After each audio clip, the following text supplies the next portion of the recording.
cooperativa, diz a CLT num dispositivo muito questionado, né? Na cooperativa não há relação de emprego entre o sócio da cooperativa e a cooperativa, nem entre estes cooperados e o tomador de serviço, diz a lei. É mais uma vez um caso de uma lei que faltou com a verdade. Por quê? Porque surgiram muitas empresas de prestação de serviço com o nome de cooperativa. De cooperativa só tinha o nome, mas não eram cooperativas, eram prestadores de serviço. Cooperativa é uma terceirizada. Eu contrato uma cooperativa como empresa, como cooperativa prestadora de serviço. Terceirizo o pesponto de calçado, a colheita de cana, através de uma cooperativa. Teoricamente está tudo correto, mas é parte da legislação trabalhista brasileira que quem declara a existência ou inexistência de contrato de trabalho é o juiz, diante de fatos. Quando as pessoas levam fatos ao juiz e ele percebe que ao invés de haver trabalho autônomo, há trabalho subordinado em regime de dependência mediante salário, ele reconhece a relação de emprego, qualquer que seja o título do contrato. Digamos, um intermediário para fornecer essa mão de obra, o dispositivo se aplica. A nova lei se aplica, porque ela não faz distinção entre o trabalho industrial, comercial, rural ou agroindustrial. Ela é uma lei que se aplica a todo e qualquer contrato de trabalho. Logo, caso o cafeicultor do Espírito Santo ou de Minas contrate, não é? Antigamente chamava-se gato.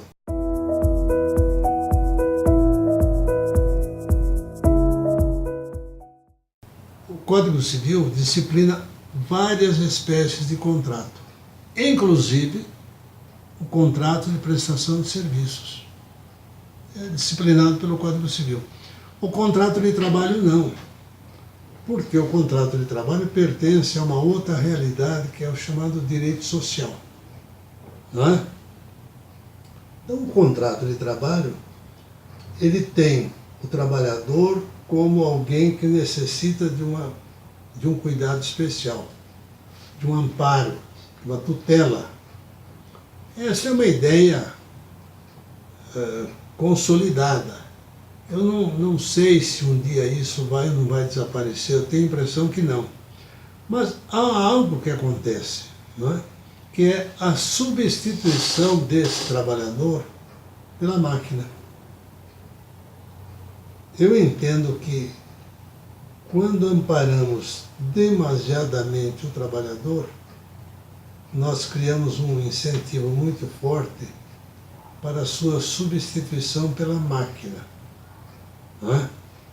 O modelo mais perfeito dessa máquina é o robô. A França é um país civilizado, é um país educado, é um país culto, não é? Tem centrais sindicais poderosas, mas o presidente Macron chegou à seguinte conclusão: eu não posso ter 10% de desemprego no meu país. Eu preciso combater o desemprego. Como? Ele entendeu que, flexibilizando a legislação trabalhista, ele terá mais possibilidade de reduzir a taxa de desemprego. Nós temos quase 14% de desemprego, não é? O salário no Brasil é bem mais baixo que o salário na França. A proteção social na França é melhor do que a proteção social no Brasil. Será que nós não devemos pensar, então, não é, em como encaminhar, como resolver esse problema, tomando como um dos componentes desse problema a legislação do trabalho?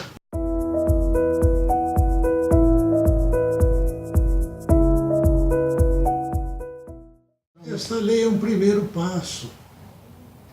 Eu entendo que é um primeiro e um tímido passo. Por quê? Porque o governo não tinha força política e não tem para tentar uma reforma mais abrangente.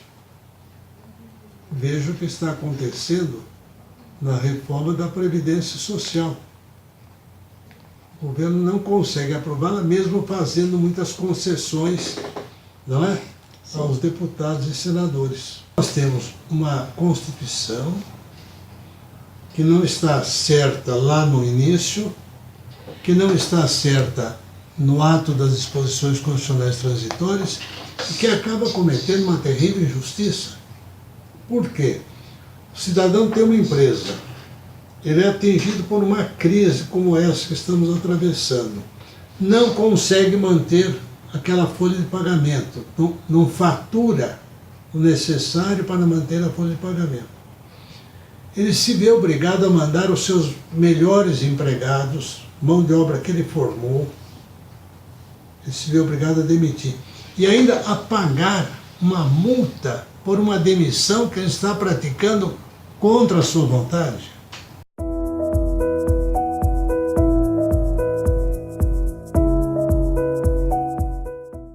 Uma ruptura, uma trinca, não é? Uma fratura no escudo ideológico que defendia a CLT. A CLT era um tabu intocável, como a legislação trabalhista francesa. A pergunta que eu apresento é o seguinte: qual é a contribuição que as centrais sindicais apresentaram para combater o problema do desemprego? Elas não podem ignorar a crise econômica e o problema do desemprego. Não podem.